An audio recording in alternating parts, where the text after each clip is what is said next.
So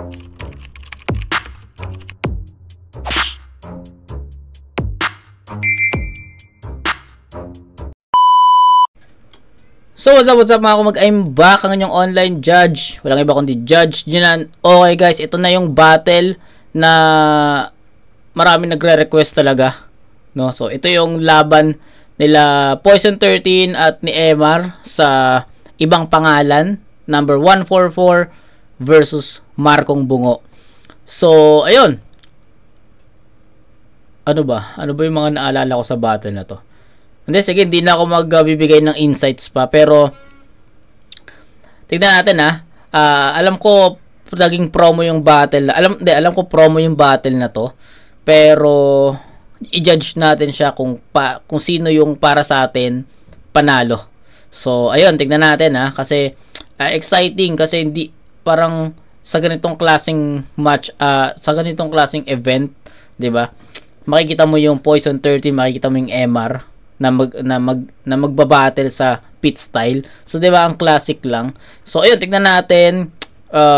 Marami nagre-request nito pero wala nang shoutout sa mga nag-request nito kasi isa rin to sa mga battles na gusto ko mapanood. So, shoutout nyo na lang yung sarili nyo. Hindi, joke lang.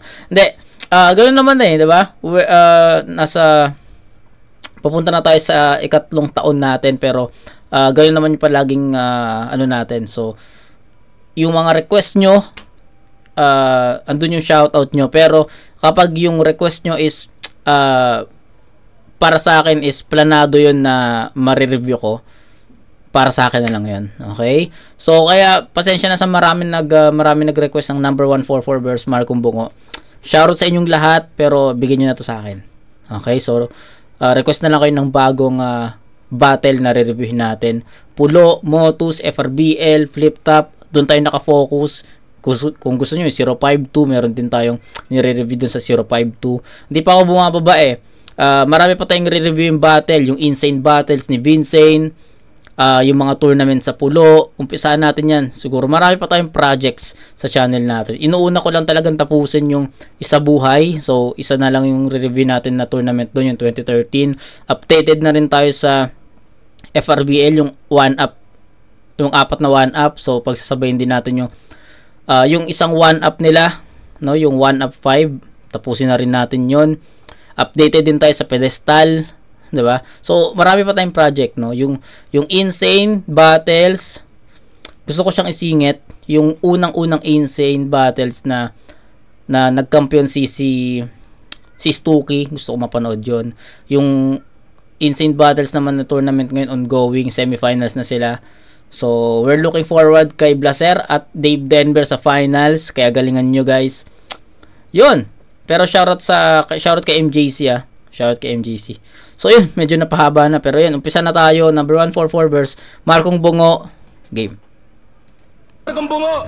Piliin mo si number 144. Pakinggan natin. Unang balat. Number 144.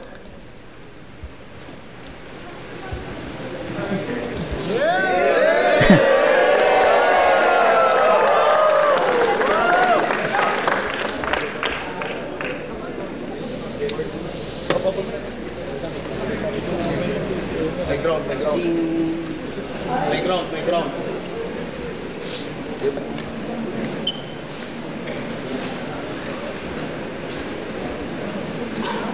Ang tahimik. Kung sa bagay, may bungong ibuburol. Katawan lupa mo'y tataniman ko ng palay. Patuka, ngunit maging ang sisiw ay tutol. Nabigyan ka ng katarungan sa walang kapatawaran mong kasalanan. Ang hustisya ay para kay Marco Lacson sa binaboy mong katauhan. Yang personalidad mo'y walang dangal. Karakter mong kahayupan nalalason sa dugo ng anak mo at kaapu-apu.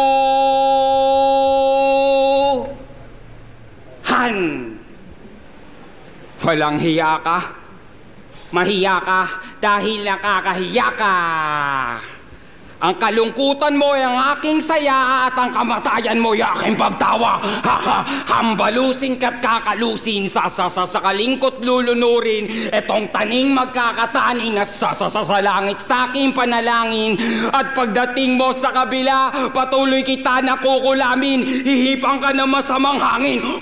Maglalaglagan ang ngipin mo at pangil.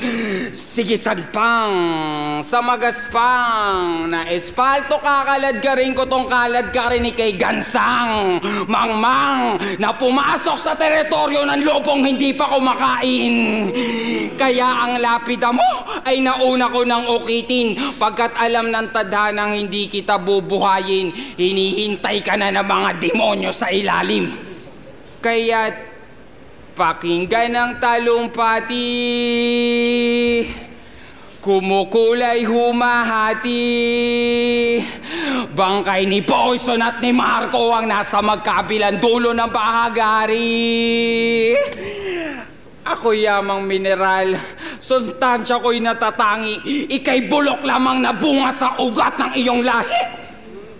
At sa kamusmusan ka pa nakatali. Kaya letra mo'y kusang pumapawi. Immortal aking pangungusap ang sayo'y tumitiklop kapag nasagi. At hindi mo nawawari. Kaya kabayaran ito ng isang bago. Letra mo'y kusang pumapawi. Immortal aking pangungusap ang sayo'y tumitiklop kapag nasagi. At hindi mo nawawari. Kaya kabayaran ito ng isang bayani. Sa sobrang gastos ko nga magsalita, namimigay ito at namamahagi. At isang alam bahagi sa isang taon kong eksibisyon, makatang bungong itinadhana para pagtatadyakan ko sa kariton. Kaya ang desisyon, makakamit mo ang bendisyon, ang pag-embalsa mo ko sa iyong katawan ay ang aking At yan ang tunog ng bungo ni Marco, bungong kusang nagbibitak-bitak. Dugo mo ang nakapahid sa pintuan mong hinaharap, na kahit magbago-bago ka ng anyo o mag-iba-iba ka ng muka, kahit bungo ka na, hindi mo ito magagawa. Kahit bungo ka na, hindi mo ito magagawa. So, yun yung kasi 'di ba, alam naman natin, no, kapag Poison 13, so binasagad nga siyang Mokujin ng flip top kasi nga, 'di ba? Halos lahat ng style, 'di ba? Kaya niya. Magiging style ni Batas, 'di ba? Style ni Mot ginawa niya din, 'di ba, sa Isabuhay 2018, tama, 'di ba? So 'yun, kaya niyang sumabay sa mga style na mga style ng bawat MC. Tas ang tinutukoy naman ni Marcong ni number 144 sa ender niya, na kahit bungo na or kahit patay na, hindi mo kayang gawin yung estilo na ginagawa ko. Yun yung pinupunto ni Emar sa huling bara niya. Pero yun, so far kita nyo tahimik ako, 'di ba? Kasi iniintindi ko yung mga linya, mga verses ni Emar, pero sorry, masyadong malalim talaga, men. Masyadong technical yung lyricism, angat na angat. Kaya ako, para sa akin, hindi ko masyadong maabot yung mga pinupunto niya. Pero ayun, pinakinggan ko naman. Nagustuhan ko rin yung sayo tumitiklop pag nasagi, yung ender, maganda yon. Iilan lang talaga yung tumatak sa akin. Pero ayun, so far angat na angat yung pagiging lyrical ni Emar talaga. Kahit sa ang battle na na-review natin, angat na angat talaga yung pagiging lyrical niya, yung pagiging technical niya. So, ang question is, kaya bang tapatan yon ng isang Poison 13, which is Mokujin nga ng flip top. So, let's see. Una ba lahat, pahinga natin, Marcong Bungo! Ako si Marcong Bungo. Nataglay ang isa sa 7 kasalanang mortal. Kaya ba't ako magtitimpi? Nauubos ang pagkain pero gutom ko hindi. Kaya hindi ako sang-ayon Sa talinhaga mo na baon, sumasabay ka lang sa agos, ako gumagawa ng alon. Kung Panginoon daw si batas, ano tong gagong to relyebo? Mga Diyos na gagawin kong kwento parang mitolohiyang Griego. Parang mitolohiyang Griego, pareho tayong bilanggo. Hindi ka Diyos sinungaling, takas ka lang sa Alcatraz, sa Tartarus ako galing. Kukoting. Takas ka lang sa Alcatraz, sa Tartarus ako galing. At yung Tartarus guys, kulungan yon, pero hindi in real life sa pagkakaalam ko yung Tartarus is sa Hero Academia. So sa Hero Academia yun. Kaya kung di ako nagkakamali sa Hero Academia yun. Kumbaga ano yun, Impel Down yun. So Impel Down naman sa One Piece, diba? So yun. Nanatili sa estilo niyang napili, kaya sa aking pagsilip ang laman ay kakadiri. Ulit. Hindi ka parang mitolohiyang Griego, pareho tayong bilanggo. Hindi ka Diyos sinungaling, takas ka lang sa Alcatraz, sa Tartarus ako galing.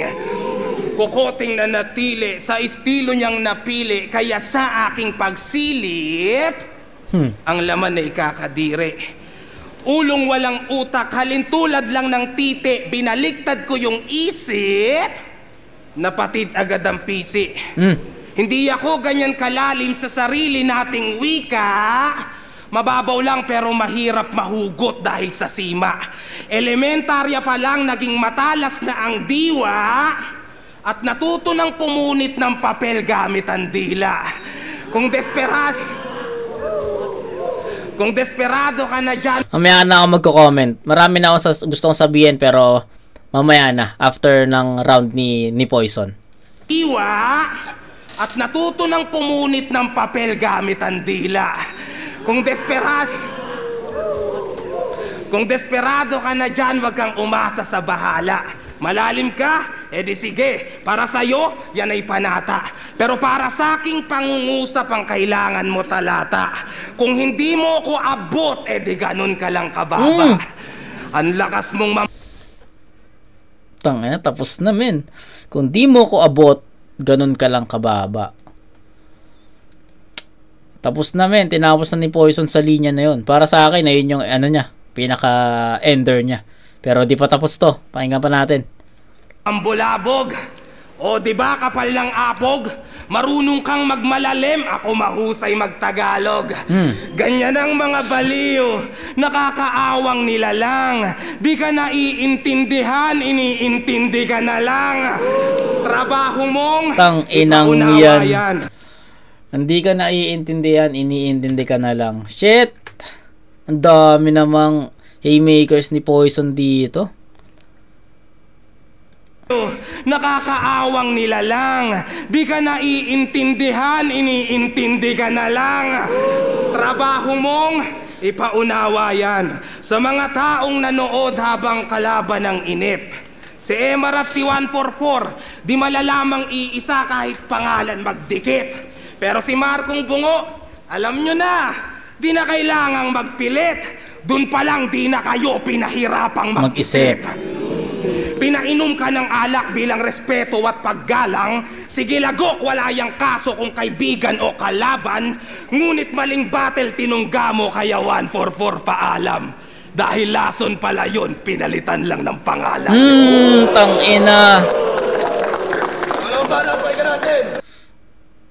And that's the difference of their performances. Sa lyrikalan, sa technicalan, syempre Emar, walang duda, kanya talaga yung category na yon. Doon siya lumalaro comfort zone niya yon. Pero di rin natin pwedeng i-disregard yung pinakitang performance ni Poison 13, which is nagampanan niya yung character niya, yung character niya sa flip top, na Mokujin siya sa flip top. So anong ibig kong sabihin? Ginaya niya yung performance, ginaya niya kung paano mag-deliver si Emar, at ano nangyari? Mas effective si Poison 13 sa round 1 na to, sa battle na to. 'Di ba? ano yung mga naging quotables ni Poison dito. Malalim ka lang mag-Tagalog, malalim ka lang magsalita, ako marunong mag-Tagalog. Sa Alcatraz ka galing, ako sa Tartaros. Ano yun? Isa pa. May dalawa pa. Actually, may dalawa pa. Kalimutan ko lang. Pero, ang dami niyang naging quotables dito. Compare kay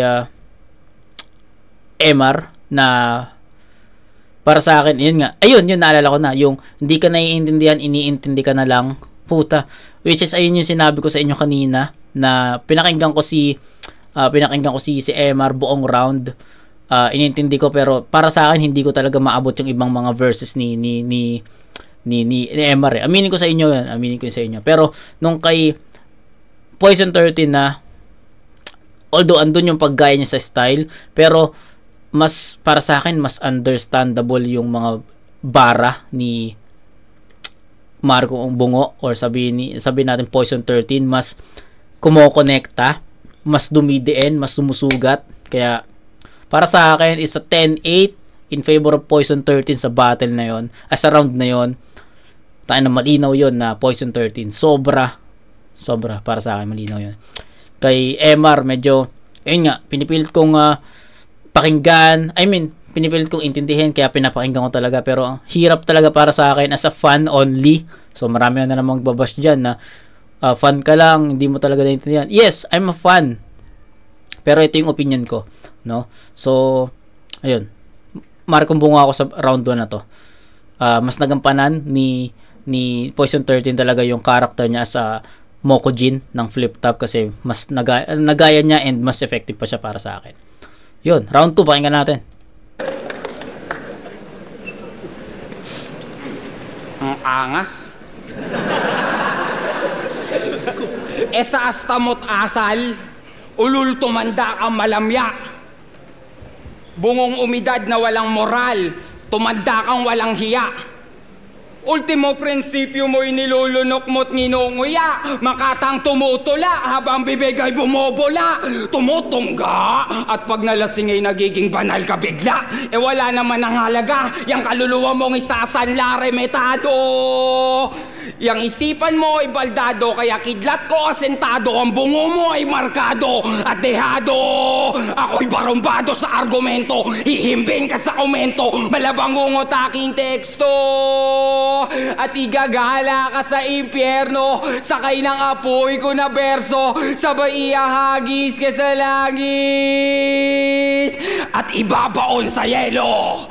Nang pasmado kang ihiga ko sa nagbabaga na yero, hindi para asinanto sa pangpang, kundi para silabanto sa teatro. At ipakita sa mga tao na kapag hindi ka napagpakatao, matutulad kayo sa hayop na ito at magiging kamukha nyo. Payag ka. Ako din hindi. Kaya gumugunaw ang lindol ko sa iyong ilalatag. Guguho ang pagkapanatag mo, tahalik ka sa patag. Habang tapak-tapak ni anino mo'y hindi makakalakad. Mamalasing ka ngayong 13, ako'y 14 at 4 na liwanag na hindi. Putsa matitinag magpakailanman. Tulad ng takbo ng orasan mong umiikot sa kamay at nasa bilog lang. Sa pagtanda mo, maaalala mo na lang ito at babalikan na ang lahat ay nasayang lang sa pagbibigay dahil mali ka ng pinagbigyan. Psst, tang-inang yan! At ang mukhang yan, hindi babakas yan sa kasaysayan. May isang larawan ka, lasog-lasog ang pakpak mong nakabalandra ka sa paliparan. Bay, gusto mo naman palang lumipad eh. Tara, ililipad kita sa hangganan. Dadalhin kita sa kalawakan para sa ere kapugutan. At paliguan ng dugo ang mga hindi pa kinikilabutan. Bangkay ni Markong Bungo ang isang gabi niyong mapapanaginipan. At bukas sa paggising nyo, ipagdasal nyo tong na maalam. Dahil hindi ka na magigising. Huwag mo yang kalilimutan.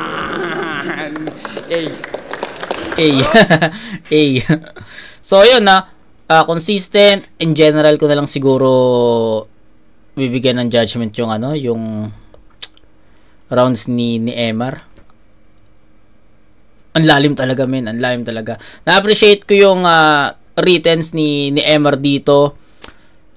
Feeling ko nga mas lumalim pa si Emar eh. Kasi compare sa napanood kong battle niya kay Mzite, kay Class G, tama? Hindi, tama. Nauna kong panood yung kay Mzite na battle niya bago kay Class G. Masasabi ko na naiintindihan ko pa kahit papaano. Naaabot ko pa yung iba kahit papaano. Pero pucha, dito parang mas lumalim si Emar. Hindi ko alam kung bakit or diba? Pero para sa akin mas lumalim si Emar dito, kaya in general ko na lang siya i-judge, and para sa akin yung 1 and 2 ni Emar is magkaparehas. So kung ano man yung naging performance ni Emar sa round 1, ayun din yung pinakita niya sa round 2.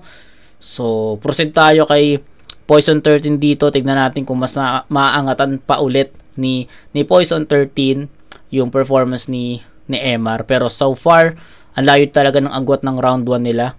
Para sa akin kasi mas effective si Poise, 'di ba? Mas effective si Poise, and nagawa niya kung ano yung ginagawa ni Emar, pero mas upgraded yung kanya kasi mas mas naiintindihan siya, mas understandable, mas klaro, 'di ba? Yung delivery same, yung sulat halos pinarehas lang din ni Poison 30, pero yung punchline kasi is nandun nakakabit 'di ba? Kapag narinig mo, haymakers talaga kung maintindihan niyo 'di ba? Yun yung pinagkaiba sa sulat, pero tangina props. Sa round 2 pakinggan natin, pero round 1 malinaw yun talaga, Poison 13. Sa round 2 kung ano yung pinakitang performance ni Emar, yun lang din yung pinakitang performance sa round 2.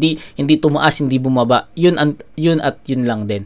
Kaya pakinggan natin yung round 2 ni Poison 13 sa battle na to. So sa ngayon 10-8 yun, no? So sige. Ano to? Challenge din to sa akin. Para tignan kung hanggang saan ba yung kaya kong i-judge sa ganitong klaseng battle. Pero ayun, classic na battle, style clash, pero I think hindi naman siya style clash kasi pumasok naman si Poison 13 sa style ni Emar, at doon sila naglaban talaga sa isang style na yon. And nakikita ko sa unang salpukan lamang talaga si Poison 13 doon in terms of haymakers. So round 2, tingnan natin kung mauulit niya yon.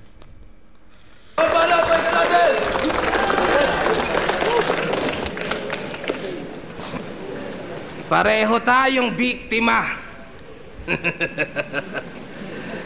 ng isang eksperimento kung meron bang tatangkilik.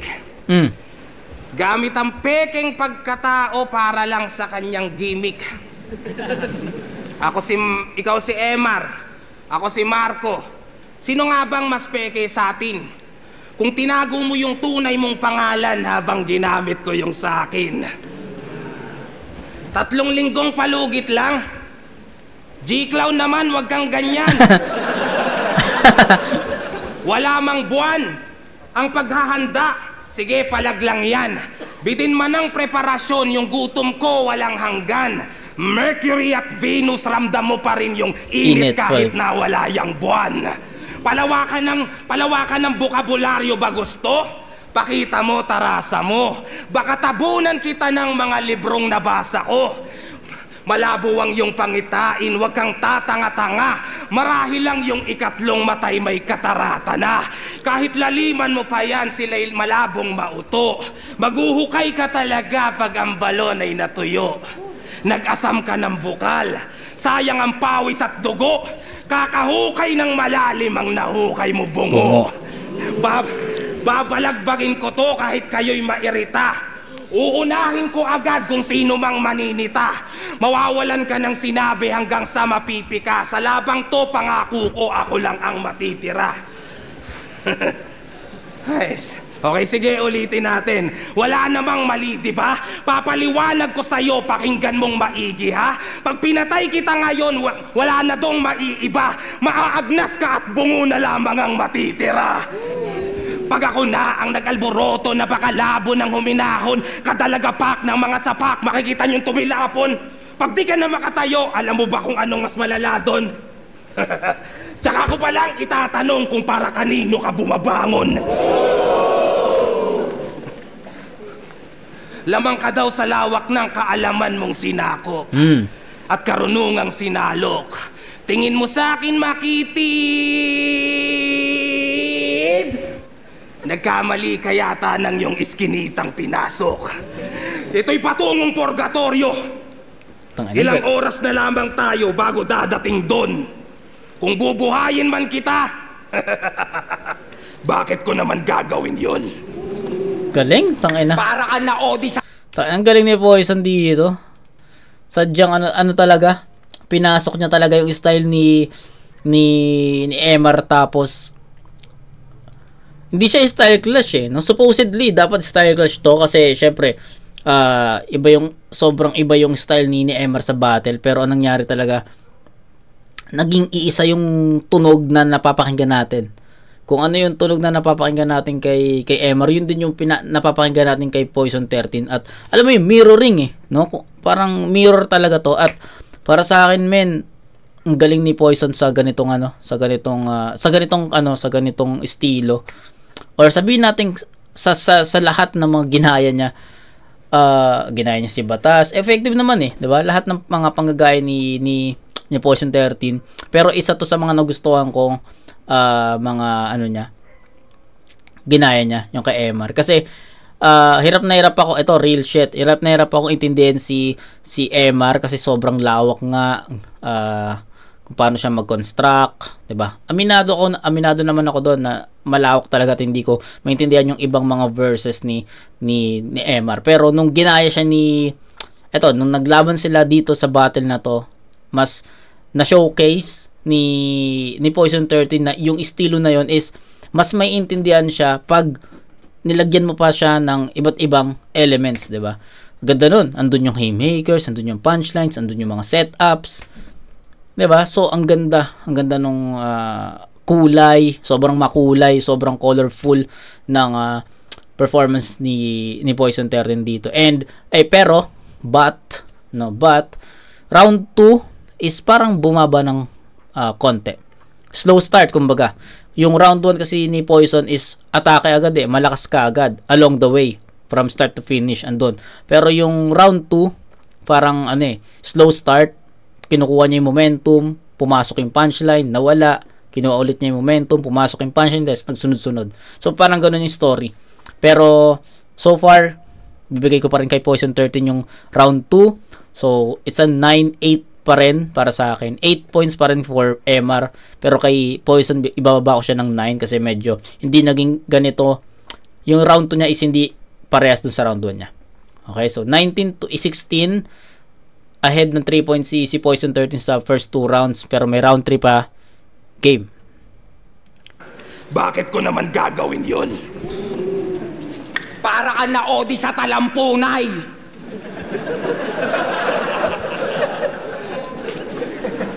Kaya ayan, kaluluwang gala, pues orasyon ng aking panukala, pauusukan kita ng palo santo hanggang matuyok at mamutla. Itatato ko sa iyong muka ang barang at ang sumpa na nilikha ng lumika para sa iyo na lumika. Ang aking ebolusyon ay transformasyon ng impormasyon, pintuan ay misyon sa kahon ng aking nasyon. At pigilan ang polusyon sa di mapigilan niyang emosyon. Isip mo ay walang konklusyon sa laman ng aking imahinasyon. Kaya, di mo sukat ang prediksyon, kinulang ka sa kalkulasyon, di mo sukat Akalain na rekta impyerno ang tinalong mong balon. Hanggang sa nila mo nang makasanayan ng makasariling intensyon. Tamang sasakyan sa tamang biyahe sa mali mong destinasyon. At bumangga ka ngayon, ano? Naway patnubayan ka ni Judas na siyang naniniwala sa'yo. Total, siya naman yung gabay, ancestor na gumawa sa'yo. Puro kahudasan nga daw ang trono nyo noon eh. Ika ng lolo ko. At nalaman ko rin na, tinuno ko rin na nagtanim ng pinagbigtian ng lolo mo. Pagkat pangkat, kaming pangkalikasan. Kayo'y pangkat lamang pang-artipisyal. May pagkakalulo at kapag nakonsensya na inagpapatiwakal. Kahinaan kayo ng mental, kinakaladkad ng pedestal. Bahagi ka ng mekanismo, ako'y pangkat industrialismong kanibal. At kagimbal-gimbal ang pagiging animal. Senestal, dumigma, organiko, natural kang kritikal, impernal, tumugma, umiibig, sumusugal, isang makatang taga-Kabiting nakamamatay pag nagmahal. Sinasabi ko lang, ang layo ng ating pagkakalayo. Marahil tayo lang ay pinagtagpo pagkat ubos na ang luha ng kandilang nakapatong sa iyong bungo. Uling silay sa alaala mong masaya kang binigo. Tagsibol ay itinayo, inalayo ng tadhanang mapaglaro hanggang sa mangitim ang rosas na tuyo. Senyalis ng yugto na mga iniwan mong pangarap ay ang iyong sundo. Uling akda sa king tulang, dito ko na ihihinto. Dahil nasa dulo na ako ng papel ng kwento ni Marcong Bungo. At yun ang tamang pagsulat ng kwento ng parabola. Mga bata, tapos na ang klase. Pwede na kayo maglaro. Sing! Okay, so consistent. Pero ito lang, dagdag ko lang, no. Pag nagpe-perform si MR, parang nanonood ako ng chatro. So sa mga familiar sa kung ano yung chatro, yun yung mga role playing eh, no. Ako kasi nung high school ako, more on chatro talaga. High school, yung yun, No Limit Tangere, El Filibusterismo, Ibong Adarna, yun yung mga pinapanood sa amin sa chatro eh. So yun, mga role playing yun. So ayun, dagdag ko lang yung round 3 ni yung round 3 ni MR, yun talaga yung pinaka parang ano sa akin. Parang pinitik ako na chatro yung pinapanood mo, hindi battle. Ayun, gets nyo? So ganon paano ko ba i-explain yun? Basta yung performance ni MR Industria sa round 3, kasi doon ko naramdaman na parang chatro mag-perform talaga. Parang nasa chatro mag-perform si MR. Tayo ng galing, men. Yung kung paano siya mag-deliver ng lines, ganun mag-deliver ng mga lines sa chatro eh. May DN, 'di ba? So ganun. Yung iba malalalim din. So ganun, parang ganun ko nakikita yung performance ni MR sa battle na to. More on chatro style. Yeah. So yun, proceed tayo kay Poison 13.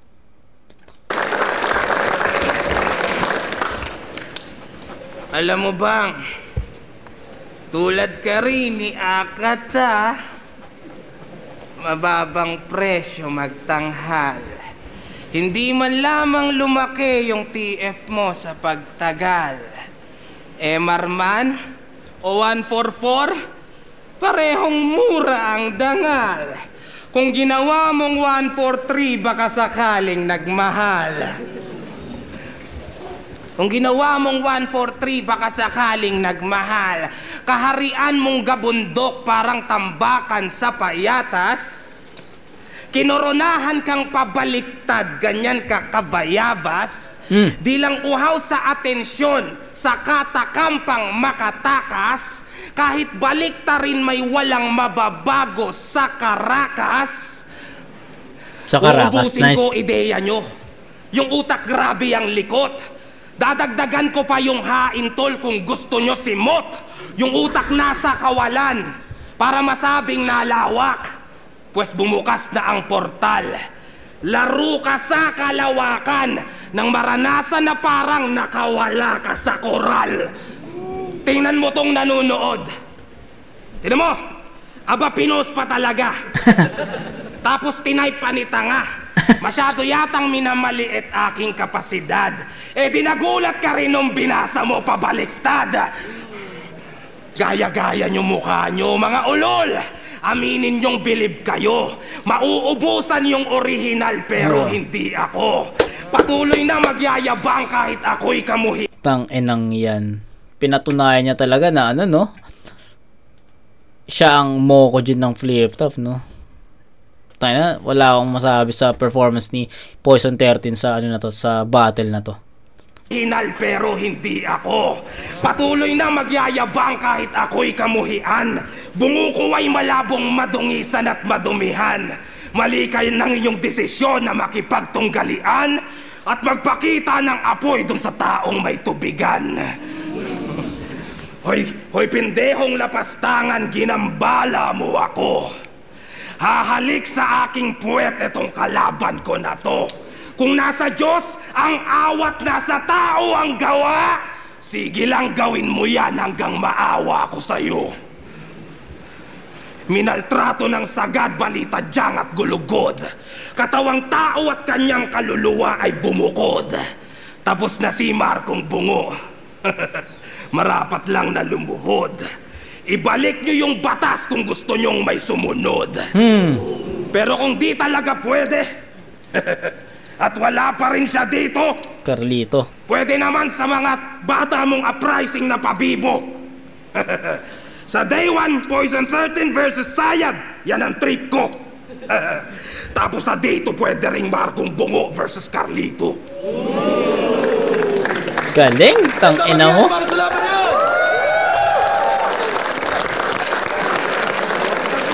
Second side 13. Putang ina ni ano dito. Meron akong gustong sabihin kasi puta nakalimutan ko na. Kaya dapat pinopost ko minsan 'di ba? Pag meron akong idea, may gusto ko sabihin, pinopost ko kasi nakakalimutan ko. Try natin i-recall.